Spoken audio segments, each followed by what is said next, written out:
গল্প হলেও সত্যি। এখানে গল্প ও ঘটনা শোনানো হয়। গল্প পাঠে এবং গল্পের সূত্রধার আমি সুমন। আজ নিয়ে চলে এসেছি একটি সল্টলেকের ভৌতিক ঘটনা। একটা কথা বলে রাখি, তোমাদের কাছে আমার ঘটনা পৌঁছে যাবে সোমবার এবং শুক্রবার বিকেল ঠিক 4টের সময়। তো এবার শুনতে থাকুন গল্প হলো সত্যির 6 নম্বর এপিসোড। যেখানে মানুষ ভয় পায় সেখানেই আতঙ্ক ছড়ায়, উইথ সুমন।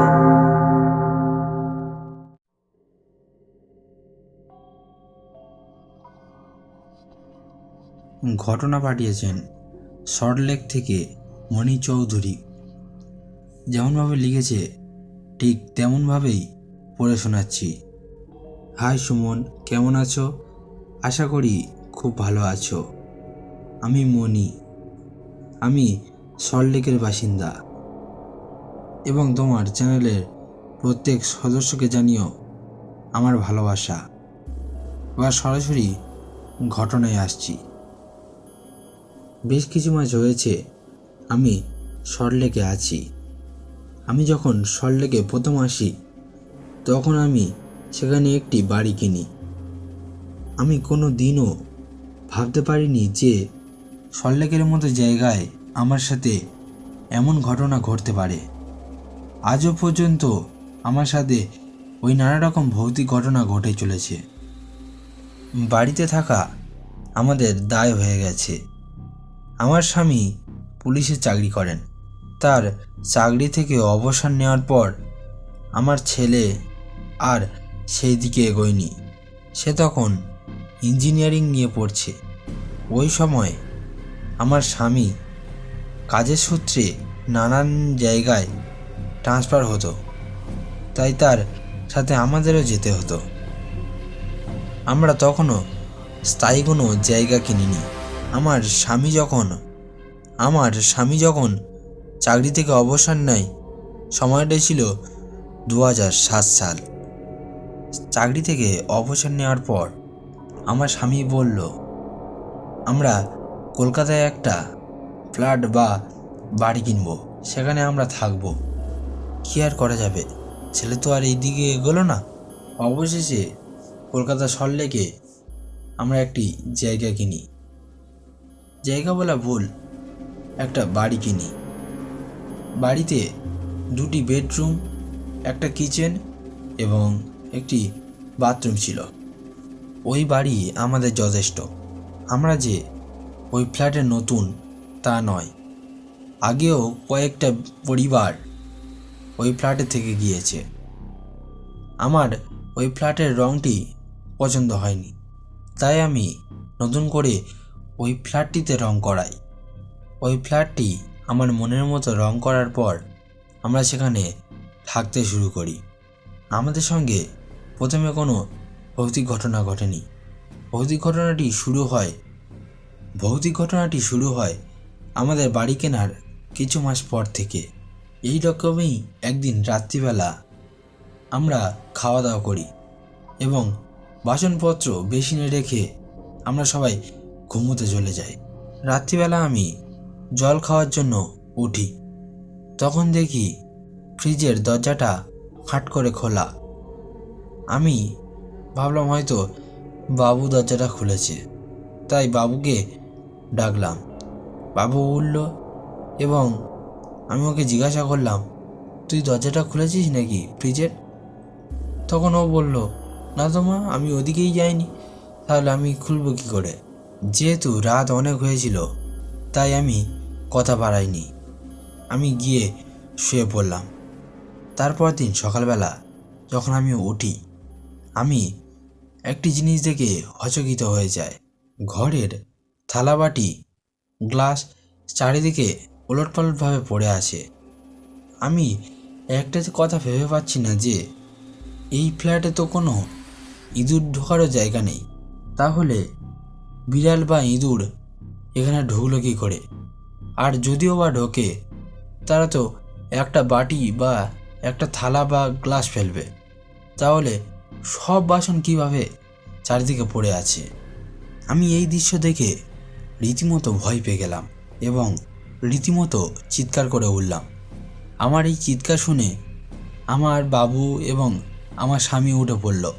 আমার স্বামী আমার কাছে এসে বলল, তোমার কি হয়েছে? তুমি এত সকালবেলা চিৎকার করে উঠলে কেন? আমি সব ঘটনা আমার স্বামীর কাছে খুলে বলি।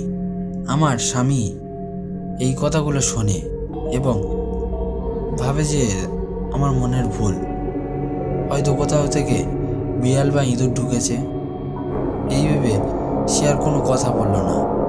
এর কিছুক্ষণ বাদে আমাদের ফ্ল্যাটের বেল বাজলো। আমি গিয়ে খুলে দেখলাম যে কাজের দিদি এসেছে। এই কাণ্ডকারখানা দেখে রীতিমতো বিরক্ত হয়ে পড়ল। দিদি, আমি এত কাজ করতে পারবো না, আমার অন্য বাড়িতেও যেতে হবে। আমি ওকে বললাম, তুমি এইভাবে দাঁড়িয়ে থাকলে তোমারও সময় নষ্ট হবে এবং আমারও সময় নষ্ট হবে। তাই সময় নষ্ট না করে এই বাসনগুলো যেমন মেঝটা পরিষ্কার করে দাও এবং তুমি চলে যাও। এই কথা শুনে সে পরিষ্কার করে নিল এবং সে অন্য বাড়ি কাজ করার জন্য চলে গেল।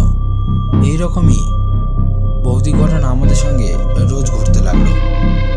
এইরকমই রাত্রিবেলা খাওয়া দাওয়া করে বাসনপত্র বেসিনের ওপর রাখবো, আর সকালবেলা উঠে দেখবো যে বাসনপত্র কিচেনের মেঝেতে চারিদিকে ছড়িয়ে ছিটে রয়েছে। তার কিছু মাস বাদে আমার বাড়িতে আমার বোন থাকতে আসে। যেহেতু তার স্বামী মারা গিয়েছিল, তাই সে 1 মাসের জন্য আমার বাড়িতে থাকতে আসছিল। আমার স্বামী গিয়ে তাকে নিয়ে আসে।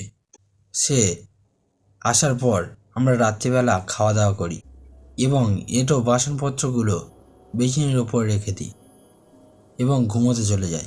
বেডরুমে গিয়ে আমার বোন বলে, দিদি তুই শুয়ে পড়, আমি কিছুক্ষণ বই পড়ব। বলে আমি বললাম যে ঠিক আছে, তুই বই পড়, তাহলে আমি শুয়ে পড়ছি। এই বলে আমি শুয়ে পড়লাম এবং সে বই পড়তে থাকলো। কিছুক্ষণ বাদে আমার বোন আমাকে ডাকলো, এদি ওর না, বাইরে থেকে কিছু একটা শব্দ আসছে। আমি এই ব্যাপারটা আগে থাকতেই জানতাম, তাই ওকে বললাম, হয়তো দেখ তোর মনের ভুল, তাই এই সব আওয়াজ তুই শুনতে পাচ্ছিস। এই বলে আমি আবার শুয়ে পড়লাম এবং সে আবার বই পড়তে থাকলো। আবার তার কিছুক্ষণ বাদে আবার আমার বোন আমাকে ডাকলো, এদি ওঠ, বাইরে দেখবি চল, কি যেন একটা ছাওয়া দেখা যাচ্ছে। আমি আবারও তাকে বললাম, দেখ তোর মনের ভুল, তুই ভুল দেখেছিস। তখন আমার বোন আমাকে বলল, দেখ দিদি, আমি কিন্তু ভীতু নয়, তুই মনে হয় আমাকে মিথ্যে কথা বলছিস, নিশ্চয়ই তোদের সঙ্গে কোনো খারাপ ঘটনা ঘটছে। আমি বুঝতে পারলাম যে ও বিষয়টা টের করতে পেরেছে, কিন্তু আমি তোয়াজ্ঞা না করে ওর সঙ্গে উঠে গিয়ে দেখলাম একজন মহিলা ছায়ামূর্তি কিচেনের দিকে এগিয়ে যাচ্ছে। আমি এই প্রথম ওই ছায়ামূর্তিটিকে দেখতে পেলাম। এই ঘটনা দেখে আমি রীতিমতো ভয় পেয়ে গেলাম এবং আমি আমার বোনকে বললাম, চ শুয়ে পড়বি চ।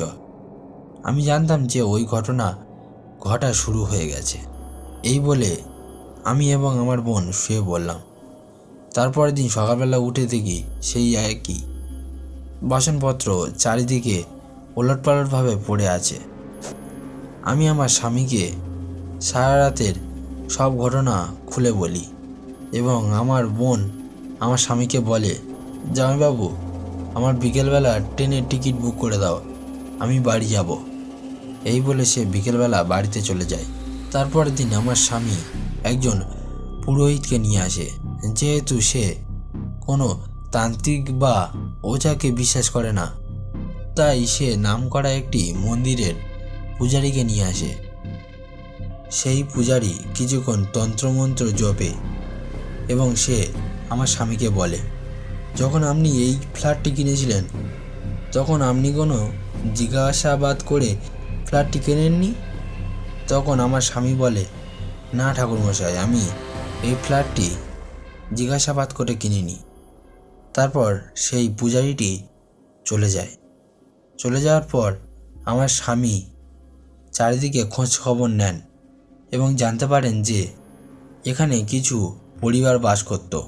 তাদের মধ্যে একটি পরিবার ছিল যাদের ছিল 4 জন সদস্য, আর এই আত্মাটাই হচ্ছে সেই পরিবারের বৌমার।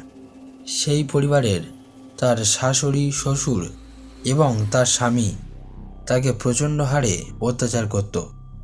তাই সে নিজের গায়ে আগুন দিয়ে সেখানেই মারা যায়। তার কোনো সৎকার করা হয়নি, তাই তার আত্মা শান্তি পায়নি। আমার স্বামী পূজারীর কাছে জিজ্ঞাসা করলে পূজারী বলে যে যেরকম সৎ কাজ হয় সেই রকম মেয়েটির সৎ কাজ করলে মেয়েটির আত্মা মুক্তি পেয়ে যাবে। এরপর আমরা যেরকম সৎ কাজের নিয়ম হয় সেই রকমই নিয়ম করে সব কিছু করলাম। তারপর কিছু মাস খুব ভালো ছিল, কিন্তু কিছু মাস পর থেকেই আবার এই রকমই ঘটনা ঘটা শুরু হলো, আর আজও সেই ঘটনা ঘটে চলেছে। আমি আর ওই দিকটা অতটা গুরুত্ব দিইনি, কারণ সেই আত্মা আমাদের কোনো ক্ষতি করছে না। তাই আমি এইসব ঘটনার মধ্যেও নিজেকে মানিয়ে নিয়েছি। তো সুমন, এই ছিল আজকেকার ঘটনা। যদি ভালো লেগে থাকে ঘটনাটা পড়ে শুনিও। তুমি ভালো থেকো এবং তোমার চ্যানেলের প্রত্যেক সদস্যকে জানিও আমার ভালোবাসা। ইতি তোমার একজন শ্রোতা, মণি চৌধুরী। তো এই ছিল আজকেকার ঘটনা। ঘটনাটা কেমন লাগলো অবশ্যই কমেন্ট করে জানাবেন। আর যদি ভালো লাগে লাইক, কমেন্ট, শেয়ার এবং সাবস্ক্রাইব করে দেবেন। আর যারা ঘটনা পাঠাতে চাও তারা sumunmitda857@gmail.com-এ ঘটনা পাঠাতে পারো। এছাড়াও ফেসবুক মেসেঞ্জারেও তোমরা ঘটনা লিখে পাঠাতে পারো। এইরকম আরও ঘটনা পেতে চ্যানেলটাকে সাবস্ক্রাইব করে রাখবে। এর পরবর্তী এপিসোডে নিয়ে আসবো এইরকমই হাড়হীন করা ঘটনা। আজ রাখছি এই পর্যন্তই। শুভরাত্রি।